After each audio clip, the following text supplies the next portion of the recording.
शिक्षा संकल्प बाय विवेक sir channel में एक बार आपका फिर से स्वागत है। आप सभी को मैं बहुत सारी अभी तक आपकी जैसे जैसे डिमांड आ रही थी उसके अकॉर्डिंग मैं वीडियो दे रहा था। आज मैं आपको दे रहा हूं समास और ये क्लास 9th की सिलेबस में है। विशेष तौर पर ये जो मैं आज बताने वाला हूं ये शॉर्ट में किस तरह से आप तैयारी करेंगे, ये प्रतियोगी परीक्षाओं में जो तैयारी कर रहे हैं उनके लिए बहुत जरूरी है। कैसे कम से कम शब्दों में कैसे वो तैयारी करें, ये मैं आज आपको समास बताने वाला हूं। खासतौर से जो प्रतियोगिता की तैयारी कर रहे हैं उन्हें चाहिए होता है कि कम से कम समय में वो कैसे उसकी तैयारी कर लें। तो एक बार इस वीडियो को जरूर देखें। मैं स्टार्ट करता हूं सबसे पहले समास, और समास हैं हमारे पास 6: अव्ययीभाव समास, तत्पुरुष, द्विगु, कर्मधारय, द्वंद्व और बहुब्रीहि समास। सबसे पहले हम स्टार्ट करते हैं अव्ययीभाव समास से। तो याद रखिएगा इसकी एक खास पहचान है, इसमें पहला पद हमेशा, ध्यान रखिएगा, हमेशा पहला पद उपसर्ग होता है। उपसर्ग कैसे? जैसे मैंने आप यहां पर देख रहे होंगे लिखा है अनुपसर्ग है, निरुपसर्ग है, यथा उपसर्ग है। और जब ये उपसर्ग पहले लगा होगा तो इसको समास को विग्रह कैसे करेंगे? ध्यान रखिएगा, अनुपसर्ग जैसे करना है तो अनुप दिन, यह आपको करना है। निर का करना है तो ध्यान रखिएगा जहां पर वर्ड लिखा देखा होगा आपने केवल निर्दोष, निर्धन, निर्जन, तो वहां पर निर उपसर्ग होता है। निर उपसर्ग है और धन शब्द है। हम जब बनाएंगे निर्जन तो निर उपसर्ग है और जन शब्द है।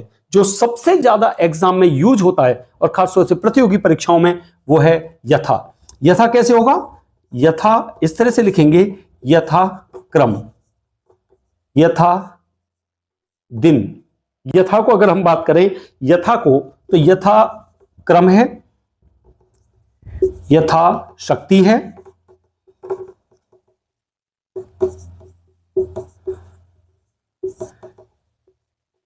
यथा बल है। अब इन सब को अगर देखेंगे तो देखिए कैसे, अनु का मतलब होता है पीछे, अनुदिन, दिन का गमन करना, पीछे चलना। निर का मतलब होता है अभाव, जैसे निर्दोष तो दोषों का अभाव, निर्धन तो धन का अभाव। तो निर यहां पर उपसर्ग किस अर्थ में है? अभाव के अर्थ में है। और दूसरा मैंने बताया आपको यथा। यथा ये जो उपसर्ग है ये क्या है? यथा है अनुसार, जैसे क्रम, यथा क्रम तो कैसे होगा? क्रम के अनुसार। यथा शक्ति तो शक्ति के अनुसार। यथा बल तो बल के अनुसार। ये ध्यान रखेंगे, यथा का अर्थ वहां पर आप क्या लेंगे? अनुसार। तो बल के अनुसार, शक्ति के अनुसार और क्रम के अनुसार। और ये एग्जाम में काफी ये प्रयोग किया जाता है। सो यहां पर ये ध्यान रखेंगे, अव्ययीभाव समास में मूल क्या है? उपसर्ग, पहला पद हमेशा उपसर्ग होता है। आगे बढ़ते हैं, तत्पुरुष समास। इसकी एक बिल्कुल आसान पहचान है। कोई भी शब्द है उस शब्द का अर्थ बोलकर देखिए, उस अर्थ के बीच में यदि कोई कारक चिन्ह आता है, का, के, से, लिए, तो समझ जाइए ये तत्पुरुष समास है। अन्य समासों में ऐसा नहीं मिलेगा। जैसे मैं अगर तत्पुरुष समास की बात करता हूं तो यहां पर लिख दिया इन्होंने एक वर्ड, नीति निपुण। जब समास विग्रह करेंगे तो वर्ड हो जाएगा ये नीति में निपुण। अगर शब्द आ जाता है यहां पर धनहीन, इसका जब अर्थ बोलकर देखेंगे तो कैसे वर्ड होगा यहां पर? धन से हीन। ऐसे ही अगर आप बात करते हैं यहां पर कार्य कुशल, तो इसका अर्थ करेंगे तो क्या हो जाएगा? कार्य में कुशल। ये शब्द अगर आपने 3 देखे होंगे तो देखिए, नीति में निपुण यह कारक चिन्ह आ गया है, धनहीन, धन से हीन यह कारक चिन्ह आ गया है, और कार्य में कुशल यह कारक चिन्ह आ गया है। अगर कहीं पर भी ने, से, को, के लिए, आपने देखा होगा रसोई घर, रसोई के लिए घर, स्नान घर, स्नान के लिए घर, तो के लिए वहां पर आ रहा है। ऐसी स्थिति में कहीं पर भी कारक चिन्ह आएगा वो तत्पुरुष समास होगा। बिल्कुल एक आसान पहचान है, जहां पर भी कारक चिन्ह बीच में आएगा वो तत्पुरुष समास कहलाएगा। आगे चलते हैं और आगे नेक्स्ट है हमारे पास द्विगु समास। देखिए, द्विगु समास की एक और बिल्कुल आसान पहचान है। द्विगु समास में हमेशा संख्या प्रधान होती है। संख्या प्रधान से मतलब कोई ना कोई संख्या सबसे पहले आएगी। एक शब्द में लिख रहा हूं यहां पर, यह अधिकतर प्रतियोगी परीक्षाओं में प्रयोग होता है, ध्यान रखिएगा। क्या है? अष्टाध्यायी। अष्टाध्यायी में देखिए अष्ट आ गया, पंचवटी में पंच आ गया, चौराहा, इसमें चार आ गया, चौराहा में जैसे आप बात करते हैं। तो यहां पर जब बात करें अष्टाध्यायी, ध्यान रखिएगा, एक प्रतियोगिता में और क्वेश्चन दे रहा हूं मैं जो प्रतियोगिताओं के लिए बहुत जरूरी है। अष्टाध्यायी पाणिनि के द्वारा लिखा गया एक ग्रंथ है। महर्षि पाणिनि ने एक ग्रंथ लिखा है जिसका नाम है अष्टाध्यायी, जिसमें 8 अध्याय हैं। समास विग्रह जब करेंगे तो क्या लिखेंगे? 8 अध्यायों का समाहार। और ध्यान रखिएगा, मैं आपको एक बात और बता दूं, कई बार बच्चे कंफ्यूज होते हैं कि समाहार आएगा या समूह आएगा। ध्यान रखिएगा, समाहार और समूह एक ही बात है, किसी प्रकार का कोई अंतर नहीं है। कहीं पर भी अगर कोई बताता है तो आप ये मान लीजिए कि यहां कोई ऐसी विचार करने की आवश्यकता नहीं है। 8 अध्यायों का समाहार या 8 अध्यायों का समूह।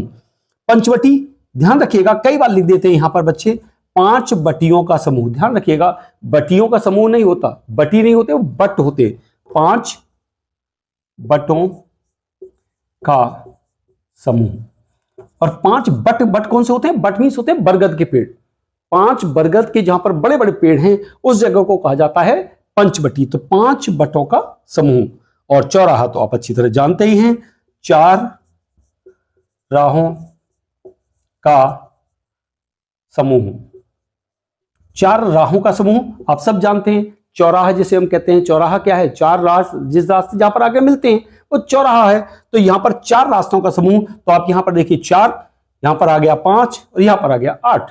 तो संख्या जहां पर भी आएगी, संख्या प्रधान जहां पर होती है वो कहलाता है द्विगु समास। एक बात और बता दूं मैं आपको, देखिए आपने 2 शब्द यहां पर और सुने होंगे, समास विग्रह और समस्त पद। ये जो मिलाकर लिखा जाता है इसे हम कहते हैं समस्त पद, और जिसे अलग अलग करके किया जाता है उसे हम कहते हैं समास विग्रह। कई बार पूछा जाता है कि समास कैसे कहते हैं? जो एक किसी शब्द को संक्षिप्त करता है, किसी बड़े अर्थ को जो संक्षिप्त कर देता है उसे हम समास कहते हैं। तो हमने 8 अध्यायों का समाहार, इसको संक्षिप्त कर दिया, क्या हो गया? अष्टाध्यायी। 5 बटों का समाहार, इसे संक्षिप्त कर दिया तो पंचवटी। यानी ये समास विग्रह कहलाएगा ये, और ये समस्त पद कहलाएगा। ये आपको ध्यान रखना चाहिए। आगे चलते हैं। समास द्विगु के बाद में नेक्स्ट आ जाता है कर्मधारय समास। देखिए कर्मधारय समास कौन सा होता है? कर्मधारय के अंदर 2 चीजें हैं जो आपने पहले भी पढ़ी होंगी। क्या है? एक शब्द है विशेषण और दूसरा शब्द है विशेष्य। ये आपने पढ़े होंगे, विशेषण विशेष्य किसे कहते हैं। नहीं है तो मैं एक बार फिर से बता दूं। और ये सभी जितने भी पॉइंट दे रहा हूं ये प्रतियोगी परीक्षाओं के लिए भी बहुत आवश्यक है। विशेषण किसी संज्ञा या सर्वनाम की विशेषता बताने वाले शब्दों को हम विशेषण कहते हैं। विशेष्य हम जिसकी विशेषता बताते हैं। काला घोड़ा, काला क्या है? विशेषण। घोड़ा क्या है? विशेष्य। बड़ी पतंग, बड़ी क्या है? विशेषण। पतंग क्या है? विशेष्य। तो जहां पर विशेषण विशेष्य दोनों होते हैं वो कहलाता है कर्मधारय समास। जैसे अगर मैं यहां पर लिख दूं नील गगन, तो आप यहां पर इसका अर्थ क्या निकालेंगे? कैसे समास विग्रह करेंगे इसका? नीला है जो गगन, नीला है जो गगन। देखिए नीला यहां विशेषण है और किसका है? गगन का विशेष्य है। ये गगन विशेष्य है तो गगन का ये विशेषण है, तो विशेषण विशेषण दोनों आगे। नेक्स्ट हम आगे चलते हैं। नील गगन हो गया, नीला है जो गगन। और आगे एक शब्द यहां पर और देख लेते हैं जो सबसे ज्यादा प्रयोग किया जाता है, परीक्षाओं में आता है, महापुरुष। महान है जो पुरुष।